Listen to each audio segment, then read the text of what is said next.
Welcome to the scorching arena of valor and the crucible of courage. This is the Forged in the Fires podcast with Fireman Rob. Here, in the inferno of life's greatest challenges, heroes are shaped and legends are born. Every episode is a torchlight of wisdom, casting a glow on the paths walked by those who've braved the flames and emerged stronger. In this furnace of fortitude, we'll explore tales of resilience, bravery, and the unyielding human spirit. Each guest brings their own spark of insight, lighting up the darkness and guiding us through the smoke of adversity. With Fireman Rob at the helm, prepared to delve into conversations that smolder with significance and stories that kindle the soul. It's not just a podcast, it's a beacon for all who seek to rise from the ashes and glow with purpose. So stoke the fires of your curiosity and ready your heart for tales of triumph and transformation. The flames are roaring. The stage is ablaze. Welcome to the Forged in the Fires podcast. Let the journey begin. All right, welcome back to Forged in the Fires podcast. I'm your host, Fireman Rob. Today's guest, amazing author, great speaker, a great coach, somebody who has been through something that most of us would never want to go through, but came out on the other side and is helping individuals to understand things more greatly and come back with like a positive productivity. Sandra Younger, thank you so much for joining me today. Rob, thank you for inviting me. It's just a privilege to be here. Oh, it's so awesome to see what you've done. I mean, I want to go back in time because this is kind of where that first book came from. Mm-hmm. But you lost your home, 12 neighbors, and almost lost your own life in 2003 in the Cedar Fire. And I'm sure there's a lot of people that don't know what the Cedar Fire is, but I'd love for you to kind of give me an idea of what that was like for you in that moment, and then we can kind of go from there. We first saw the Cedar Fire in the middle of the night across the canyon from us. We live on a mountainside near San Diego, east of San Diego. We didn't know it was coming. It was moving so far, so fast that all evacuation efforts were sort of moot by the time it got to us. So we woke up to the sight of fire outside our window. That's where the name of my book came from, The Fire Outside My Window. And we knew we needed to be gone already. And we grabbed animals and a few photographs and jumped in the closest car and headed out. Wow. This was October 2023. And you'll know, as a firefighter, we were in the midst of Santa Ana winds, which are seasonal winds that can blow 40, 50 miles an hour. And of course, just carry any spark for miles and miles. And that's what was happening. And we drove out literally through fire. I got to one point where the smoke was so thick, I could not see the road. And I was yelling, I can't see the road. And my husband, who wanted to be driving, but we couldn't find the keys to his car. We were in my little Acura coupe. We left his big Suburban SUV in the driveway. There was a reason, but boy, we couldn't see it then. And I said, I can't see the road. And he said, well, just don't wreck the car. Which Good sounds advice. like a typically male statement. But what he meant, of course, was do not drive off the side of this mountain. So just at that moment, Rob, came this miraculous intervention. A bobcat jumped out of the brush beside us, right to my headlight, and dashed off into the smoke. And something in me knew that the cat was on the road and that I should follow it. And that's how we stayed on the road and negotiated through this fire on both sides of us for about a mile until we punched through this final curtain of flame into clear night. And of course, we had to keep running, but that's how we escaped this Cedar Fire, which for 14 years was the biggest recorded wildfire in California history. And that's saying a lot. Yeah. Okay. Yeah. And yeah. has since been There's a few. documented as one of the first of this new breed of modern mega fires that we're seeing for many reasons. Chief among them, climate change. That's crazy. It was a crazy night. Yes. I have to go and ask you from the standpoint of somebody who had never been, like, you hadn't been in fires before, I'm guessing, No. and you hadn't, that wasn't your like MO, like driving cars through flames and smoke. That wasn't your job, right? It was not my job. It was not in even my wildest imagination. And some people have said, gosh, you were so brave to drive that car. And I said, there was no option there. You do what you have to do.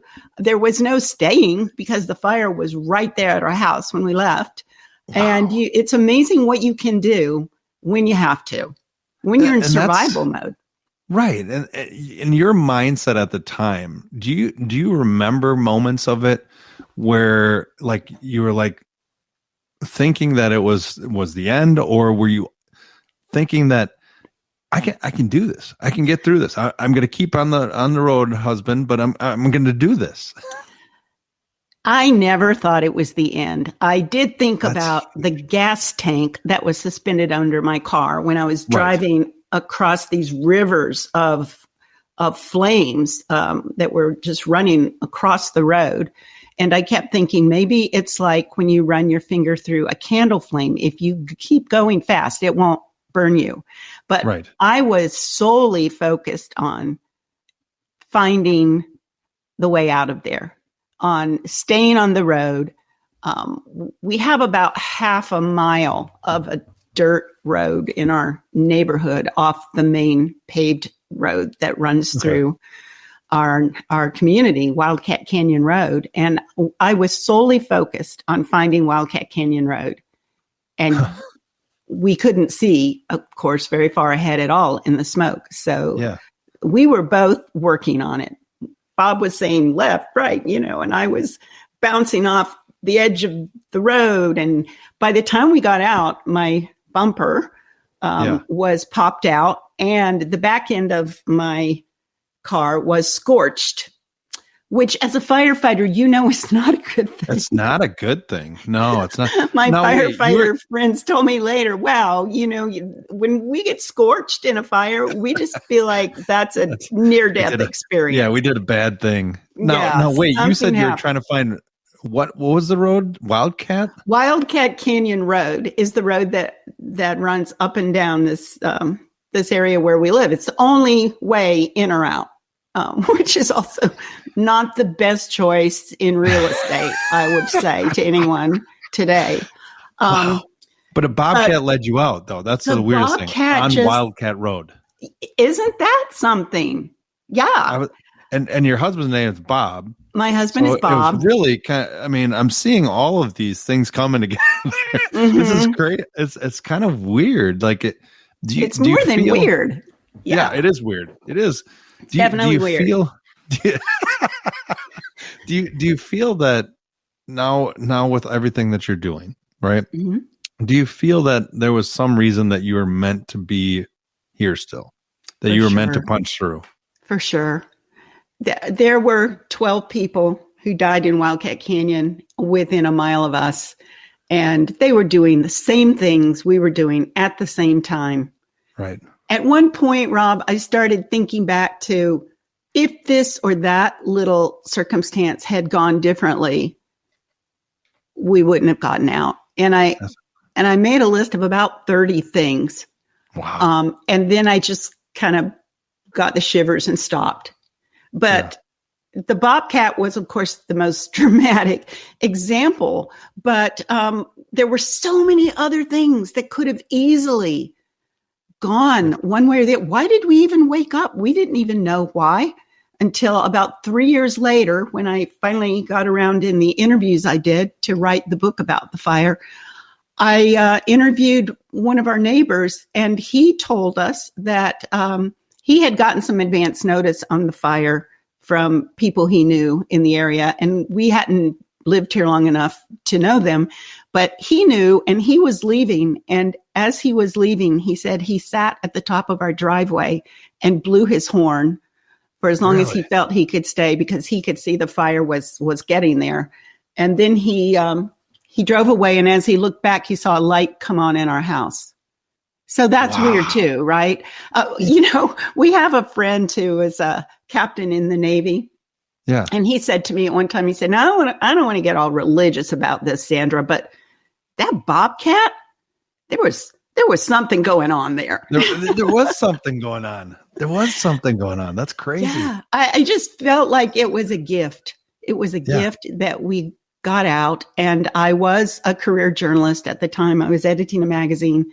And it took me about 20 minutes to realize that I was the storyteller who came out of the worst part of this then worst fire anybody could remember. And it was clearly my job to tell the story. Somehow I knew it was going to be a historic fire. Somehow I knew that it was my job to tell it, just like I knew to follow the bobcat. Right. So there was a sort of cosmic, supernatural, spiritual component to this whole experience. And I believe that when something is dropped right in front of you that way, you better pick it up and run with it. Exactly. And you did pick it up and run with it. And you can go to SandraYounger.com and find this book. I want to talk about this book because, like you mentioned it before, The Fire Outside My Window. Right. When was the first moment when you figured, I need to write not just about this fire and also to honor the victims, but I also need to really focus on that human spirit and that capacity to triumph over adversity, to find that potential. How did that come into your mind? I lived into that part of it. I did know, as I just mentioned, that I needed to write a book about this. Right. I'd always thought before, I'm a journalist. I'm a career journalist. I've got 2 degrees in journalism. I should write a book. But I never found a topic that interested me enough to keep with it that long. I thought I better stick to magazine stories because they're short. But I knew I needed to write a book, and not to tell just our story. It wasn't just a memoir. It was the whole story of the fire. So I did over 150 interviews to get there. And in the process, of course, we're rebooting our lives. We're rebuilding our house. Yeah. And we stumbled into these principles of resilience that I now share with other people. And I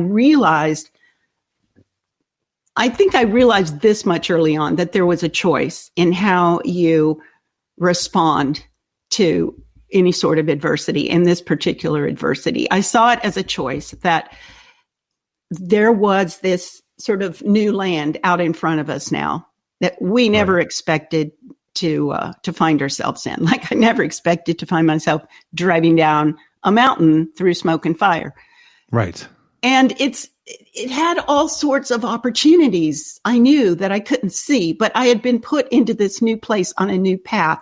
And it was my choice whether I wanted to travel the new path and see what the new opportunities were, or to just stay where I was and be bitter and call myself a victim because everybody else was calling me a victim. Yeah. And I sort of saw it. This may sound a little, corny, but I saw it as one of those fairy tales where you're just traipsing along through the woods and you think, oh, that's pretty over there. Let's go across this bridge and see it. And this troll hops out from under the bridge and said, okay, but you got to pay the toll.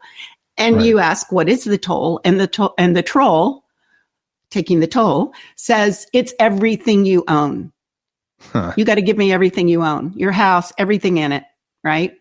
Wow. Yeah. And you would say, I don't think so. I think I'll go some other way. But if that toll had already been paid and that much was no longer your choice, who wouldn't want to go into that land of opportunity and see what was there? So I did see that early on, that there was a choice to be made. And later, as I did my interviews, and I found people who did see themselves as victims, and it didn't seem to matter how much they had or how little they had lost in the fire. Right. I realized that is a choice. You can choose to be a victim forever if you want to be, or you can choose to be a survivor. And survivors have this funny way of evolving into thrivers and sometimes givers and changers, sharing what they've learned with others. So that was my choice. And it was something that I saw early on, but I had to evolve into exponentially. Yeah, that's so powerful. I mean, when looking on your website, when the new book that you have, the Comeback Formula, the Resilience Building Guidebook, the background. That's a freebie. Anybody can download that on my website at sandrayounger.com. I love that. Mm-hmm. The interesting part though is in the background image is your house after the fire. Yeah. In the old book. In the new book, which I've just released, it's The Fire Outside My Window 20th Anniversary Edition. Yeah. I put a new cover on it because I never liked the idea of having the dead house on the cover. That was my publisher's decision. Yeah. I wanted to focus on resilience. I like that. Yeah. So I took the rights back from my publisher because they didn't want to do anything more with the book. And I thought this book is more relevant than ever. Right. It's still the only book, Rob, that I know that tells the stories of both the civilians and the firefighters. And it's resonant because of this climate-driven or climate-affected megafires we're seeing all over the world. So I took the rights back. One of my friends said, "You did a Taylor Swift." And I said, "I did." "You don't want to do anything with my book, my story? Let me have the rights back and I will republish it." So it is out there now without the dead house on the cover, just the fire.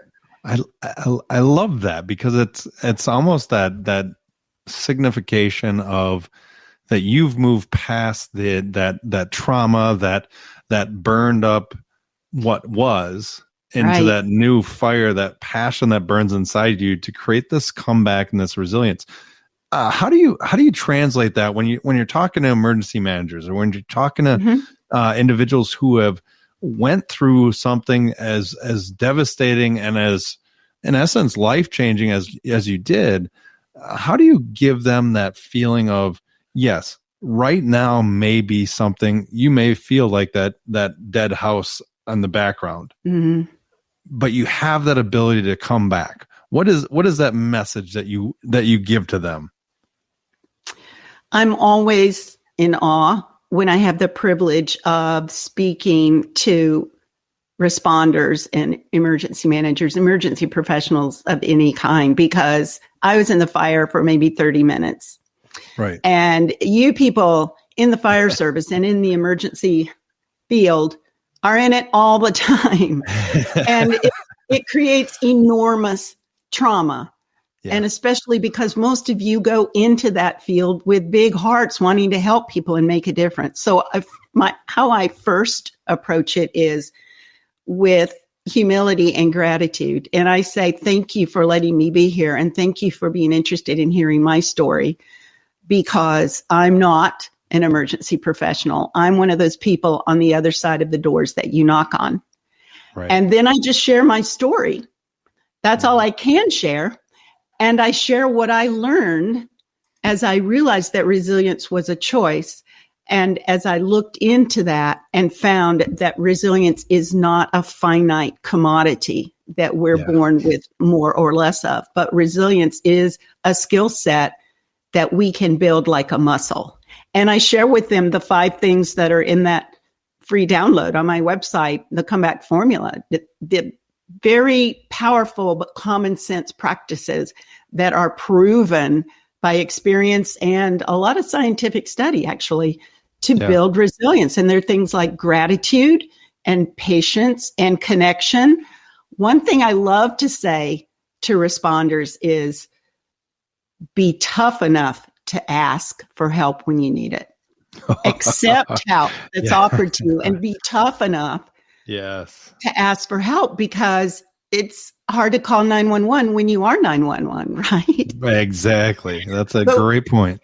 The way that I communicate it is by sharing the hero's journey, which you may be familiar about. I don't know, but it's it's sort of a universal story format that we see in all the blockbuster movies of the hero who goes out to, called from an ordinary village, goes out to slay some dragon or some threat, and is almost killed in the process, but survives with the help of a mentor or guide and a posse. And then comes back to the village with a gift for the village, having slain the dragon. And I say, look, you wouldn't go out on a call without your posse. You wouldn't just go freelancing without asking your captain or your chief what the orders are. So why would you do the same for your own mental? And I actually don't use the word mental health. I use the word emotional resilience. Nice. Yeah, I think it's true. Mental health has such a stigma. And I think our first priority in speaking with responders and anyone else who lives in trauma because of their job is to get rid of the stigma. That's the other thing that I do. I say to the leaders in the audience, as leaders, I hope that you are making it okay for your team and your organization to admit when they could use some help. And so I just try to surface it and make it more normal to talk about it. That's so powerful in that respect of making it more normal.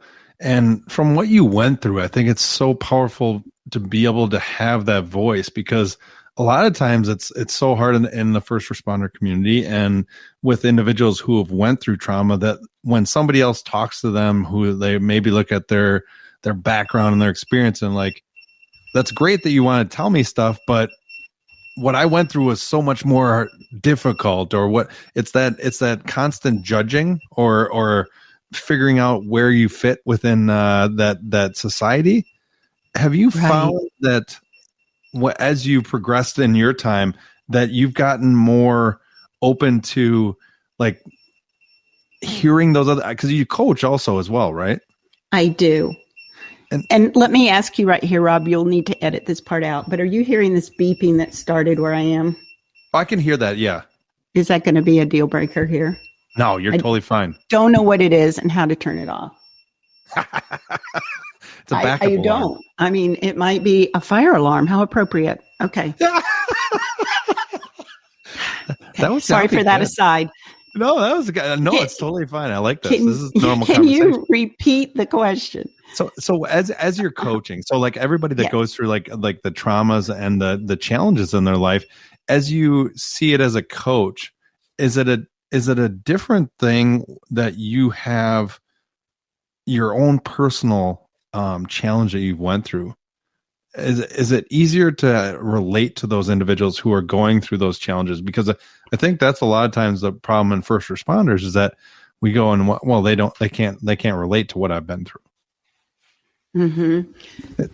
I think any sort of trauma or loss that we go through makes us more understanding and compassionate to others. I did go out and get certified as a coach because I found I was doing a lot of coach-like work after speaking to responders and to disaster survivors and to at-risk communities, all three of those audiences. As a coach, it's all about the other person's experience and the other person's agenda. So I don't often say, I hear ya. Let me tell you my story. I don't do that as a coach, even though that's great advice. I mean, you've known me for 20 minutes. You can imagine I would do that in any other circumstance. But as a coach, that's been the hardest thing to learn, is to draw out the other person. And of course, that's where your understanding and your personal experience helps, because you have more of an insight into what they might be feeling, but not recognizing. And so you can ask powerful questions and make observations as a coach that would perhaps surface those types of thoughts and emotions that they're likely to be having. That's great. I love the way that you put that, because that's so powerful. And I think a lot of people need to hear that, especially because of the side of empathy. there's so much value and empathy, especially when dealing with trauma, and coaching people through it. I love the way that you put that, is like you're able to utilize what your experiences are to help you in coaching, but you're not telling them your story, right? Sure. I mean, they're going to probably know a bit of my story. Oh, they will. Anyway, and I hope so, because my story is my credibility with these audiences, Yep. So I do use that as a platform, but not as a point of conversation within a coaching session. No, I love that. So when you look back at your experiences and you look at where you are now, what is that feeling that you have about being able to be this impact, being able to be this in essence change maker in people's lives? What comes up first is always gratitude. Mm-hmm. I think I'm not only a more resilient person as a result of my fire experience 20 years ago, but a more grateful person. And isn't that a coincidence that come to gratitude is the first step of the comeback formula? It's crazy. It's like you planned this. It's almost like somebody planned it for me. But I am grateful that I have something to talk about with you and your listeners. And I'm grateful that I can offer them hope and optimism in a time that seems overwrought with negativity and despair. Right. I'm just so grateful that I have something to offer at this stage in my life, because I am a grandmother now, and I'm at a point where a lot of people are just slowing down, and I'm thinking, no, this is prime time. I just gotta push to the end, right? You don't stop the marathon at 24 miles if you can help it. You just ramp keep it up. Crawling. Yeah.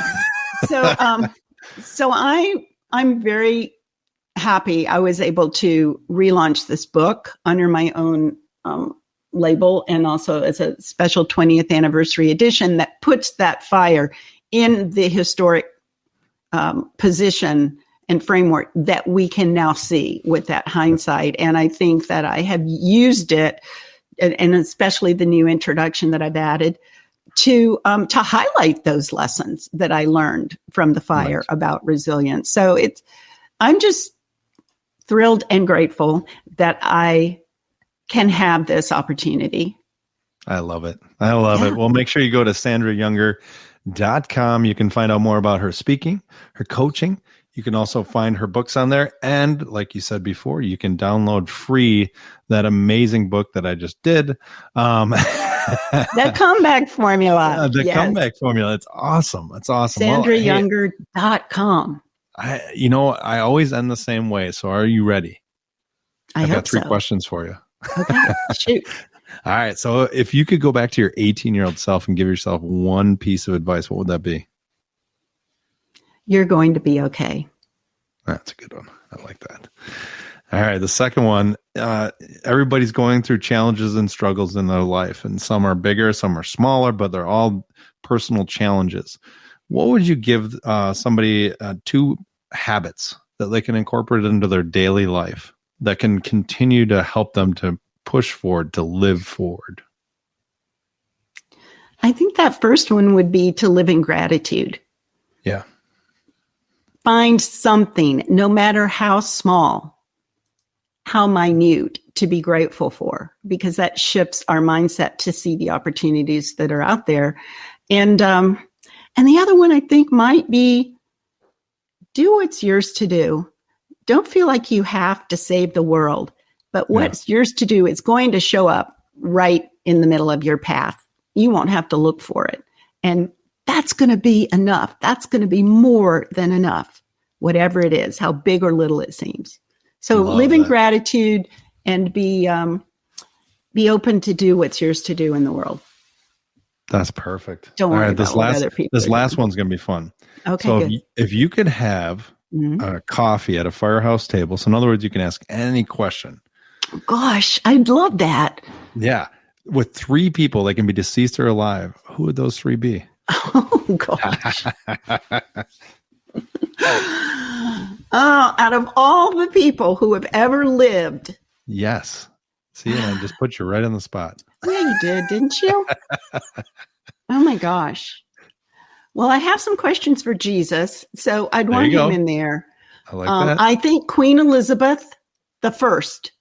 Oh, okay. She was always my childhood hero because she was a powerful woman and her sense of style was off the hook. And who else would it be? Maybe. Who rounds it out? Who rounds it out? I think I might want to talk to my great grandmother who lived in Lithuania, and I have no idea who she was or what her life was like. Oh, that'd be amazing. That's a good group. I like what you just did there.